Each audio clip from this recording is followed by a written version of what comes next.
السلام علیکم ورحمۃ اللہ۔ سماجوادی رہنما اور لوک سبھا رکن اقرا حسن چودھری نے الزام لگایا ہے کہ ایک بزرگ خاتون کے ساتھ DIG دفتر جانے پر پولیس نے انہیں حراست میں لے کر خواتین تھانے میں تقریباً 10 منٹ تک بٹھائے رکھا۔ چودھری اقرا حسن کے مطابق وہ ایک ایسی خاتون کے ساتھ گئی تھی جو اپنے بیٹے کے قتل کے معاملے میں غیر جانبدار تفتیش کا مطالبہ کر رہی تھی۔ تاہم DIG نے خاتون کی بات سنے بغیر ہی وہاں سے روانگی اختیار کر لی، جس کے بعد خاتون روتی ہوئی دفتر سے باہر نکلی۔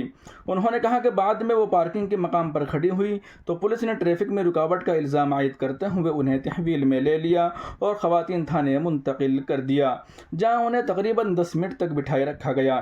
چودھری اقرا حسن نے اس پورے واقعے کو دباؤ بنانے کی کوشش قرار دیا اور کہا کہ ایک غمزدہ ماں انصاف کے لیے در بدر بھٹک رہی ہے، مگر اس کی بات سننے والا کوئی نہیں۔